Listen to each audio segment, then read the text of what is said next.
My name is Melissa, and I have worked in the wonderful industry of service for the last 20 years.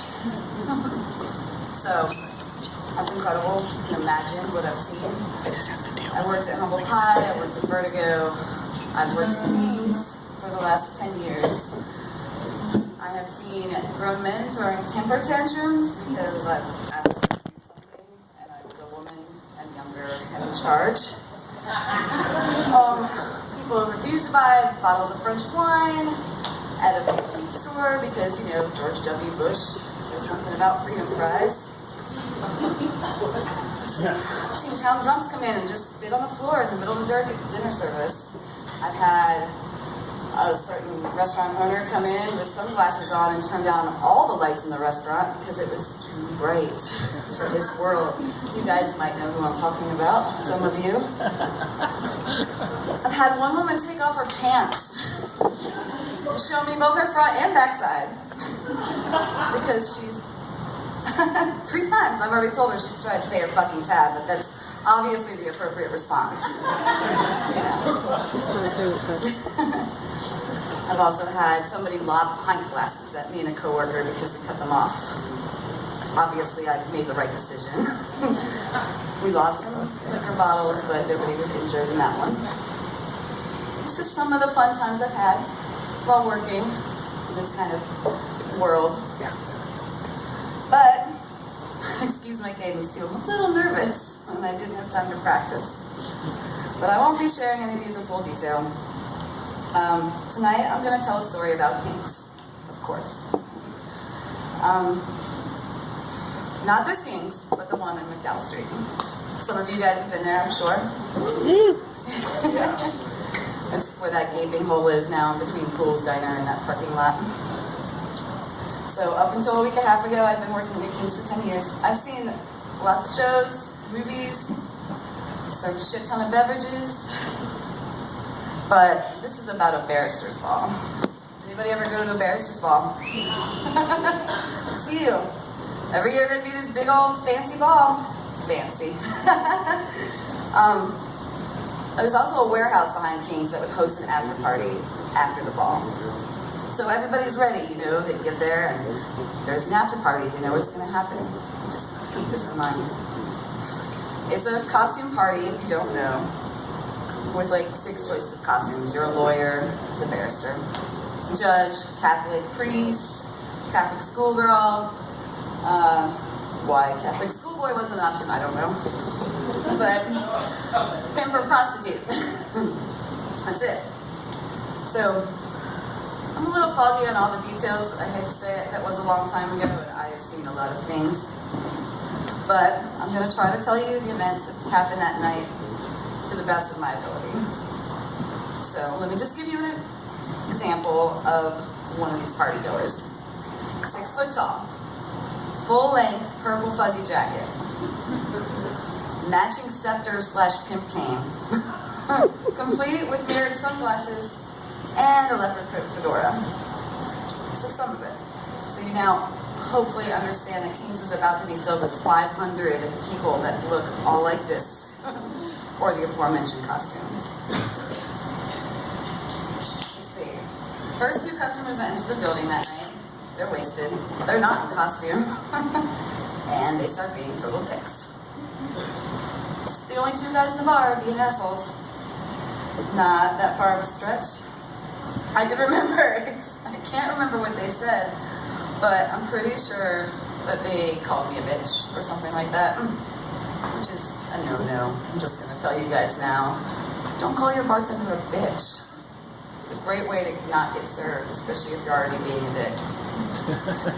Steve came over, one of the owners, and he was trying to eject them from the building. They put up a fight because why couldn't they be assholes all night long? I mean, why? They were there to party and spend money, right? After much back and forth, they were forced out. That is the beginning of my night. Steve ends up hurting his arm in the process of throwing him out. He was in a sling for like 2 weeks. So, everybody's in costume. Everybody looks the same. It's a lot harder to bartend when you can't tell who people are. Midway through the night, all these nuns are laughing, pimps and pimping, schoolgirls giggling, right? One priest is at the end of the bar. And he just kind of looks up at us, he burps. Sorry, I can't do that on command, but otherwise I would. And he just peeks all over the floor. Didn't even try to stand up. Just leaned over.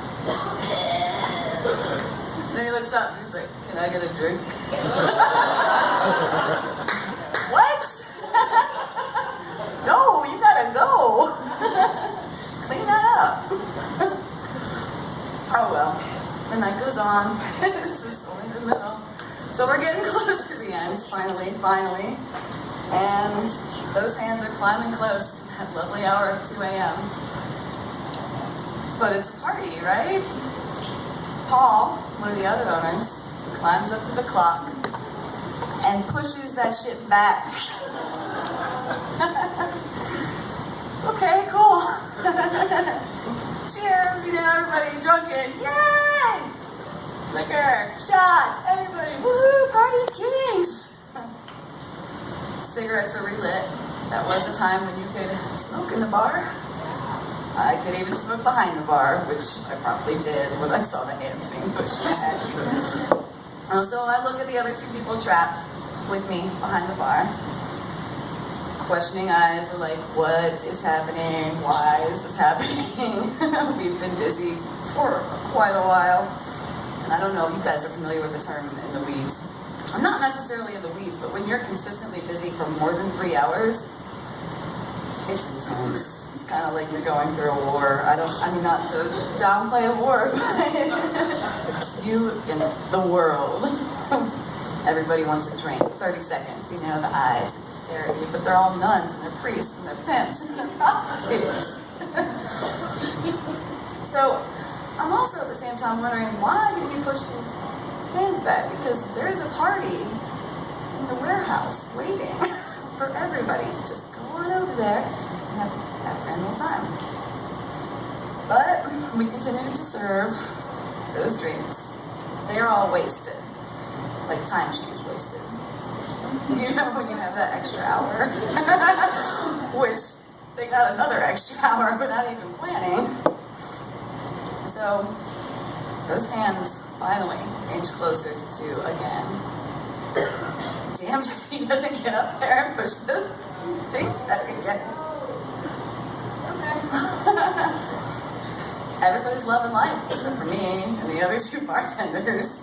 We're starting to run out of things, Everybody's pretty much fall down drunk. And a little bit, I don't know how to serve as much as I used to in the past. But back then it was, all things go. Everybody, have fun. Now everybody's time-wasted drunk and Sunday fun day drunk, like together. Like, I don't know if you've ever heard those terms. Sunday fun day. Have you seen people drink on Sundays? Yeah. Combine that with an extra hour of drinking. So they're thrilled, they're swaying and slurring themselves, have more time to spend at King's. After hours. It's so special. Oh. We've been busy for 6.5 hours at this point. 6.5 hours. 6.5 hours. I mean, I was younger and a lot more willing to help keep the party going back then. And out of the corner of my eye, again, I see that hand reaching for the clock. And then I turn. And every bartender has a look, hopefully, that you haven't had to see. It's that one that's like,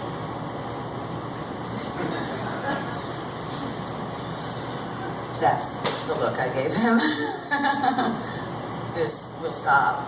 This will end. People will go to that warehouse. I mean, people will party. It ends. The nightmare stops. The hand comes down. The clock finally reaches 2. And epic, of course, it was. Well, in the thick of it, it was definitely a bit of a terror. That is my 2 a.m. story.